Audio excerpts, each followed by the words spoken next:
Good morning. Thank you so much for joining us. Why was Zimbabwe, or is the government of Zimbabwe banning sales of maize by farmers to anybody else other than the Zimbabwe government?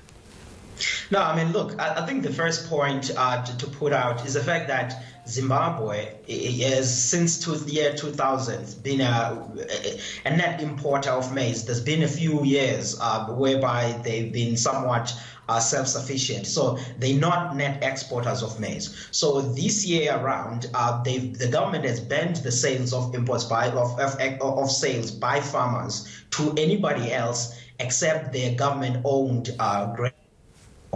And the reason for that is basically to make sure that at least they control food price inflation. We saw food prices in Zimbabwe already rising double digits. If you were to look at May, food price inflation was at 123%, which means more than double what they saw in May 2018. Now, in an effort to control these quickening food prices, the government decided that, look, instead of this, let's be the sole buyers. Now, if farmers sell to any supermarket or anybody else in Zimbabwe, they might obviously face a penalty. So that's why they are doing this. But other than that, Zimbabwe will rely to other countries to actually make sure that they are self-sustainable, because this year, for example, they harvested about 800,000 tons of maize, and we know that they need a year about 2 million tons of maize. So they have the largest imports in 3 years that they will have to face. But the effort by government is really to make sure that the food prices are not getting out of hand.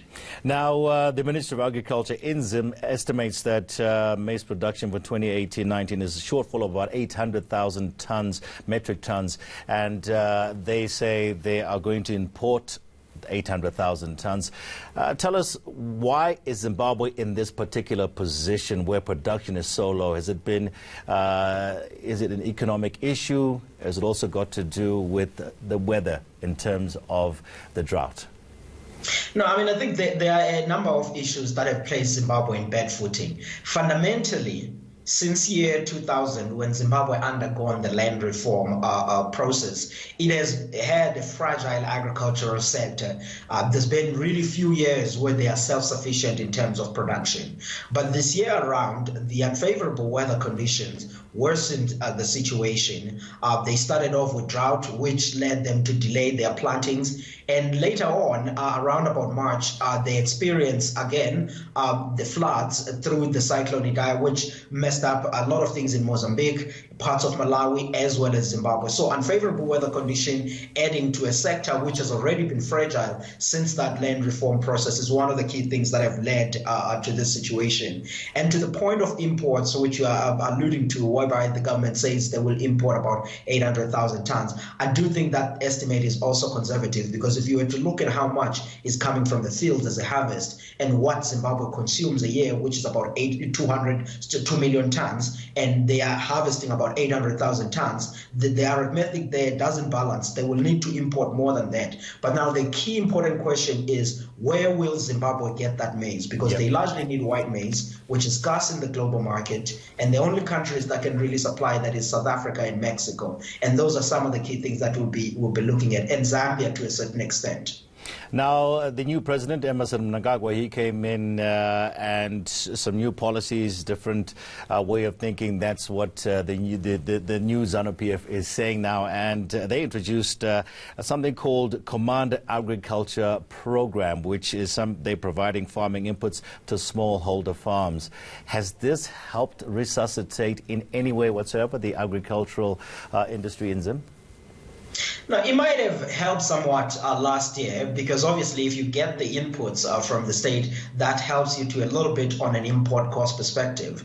But because what added to the story or putting Zimbabwe in a bad footing was also the unfavorable weather conditions, which Mnangagwa has no control over. So that is one of the things. But for me, fundamentally, I think to reform Zimbabwe's food sector, we need to confront those land reform policies which were put up in in place years ago in the early 2000s to say what were the missteps and what needs to be done going forward so that the sector does not only thrive season after season, but it gets to be reshaped whereby it is on solid footing. Because aside from the food story which we're discussing, about 2/3 of Zimbabweans are working in agriculture. So if you get the agriculture going, you're not only easing the food supplies concerns, but you're also helping on the job side. And I think if they can continue with those policies on a command agriculture, though they are expensive for government, but I think there needs to be a fundamental shift on saying what should be done on a land policy. And in the past few months, he seemed to be talking some right points in there when he was mentioning things about compensation and the whole sorts of things. And I think that's the side that needs to be confronted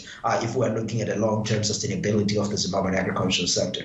And also, just looking at the bigger picture, you were saying 2/3 of the Zimbabwean workers are employed in the agricultural sector. When you look at the unemployment rate in the country as a whole, it's sitting at about 90%. Inflation has hit 100%. There's electricity blackouts at the present moment, up to 14, 15, 16 hours a day without power. This is a larger problem that Mnangagwa has to face in terms of, it's not just the agricultural sector, it's the country as a whole.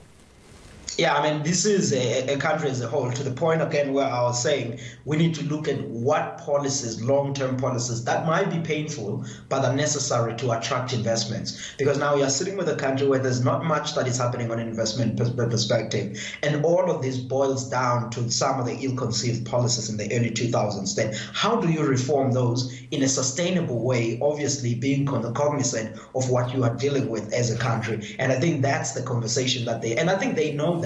I mean, if you listen in April in speeches that Mnangagwa was making, he made some hints to some of these things. But I think it is much tougher when you are sitting there and we are confronted with some of these challenges that we are sitting in Johannesburg. But lastly, Wandile, there have been some, good news stories coming out in terms of the, the land reform program. You've got the smallholder farms, tobacco's on the rise, as well as we're running stories here about coffee producers in Zimbabwe as well. That's also on the rise.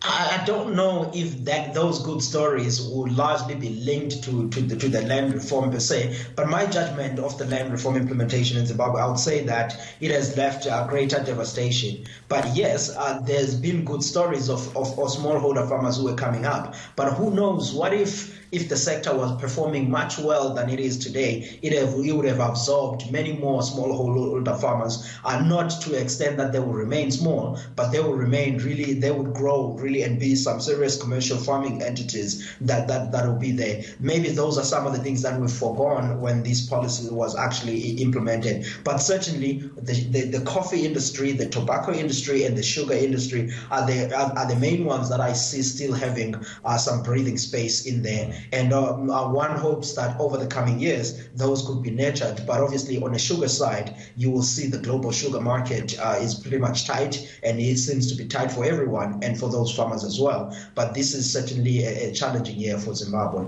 But we will be watching closer to see what happens in the coming years and months. All right, thank you so much for joining us this morning, Wandile Sihlobo, Chief Economist of the Agricultural Business Chamber of South Africa. Just talking about Zimbabwe and in general the Zimbabwean government banning sales of maize by farmers to anyone other than the government of Zimbabwe.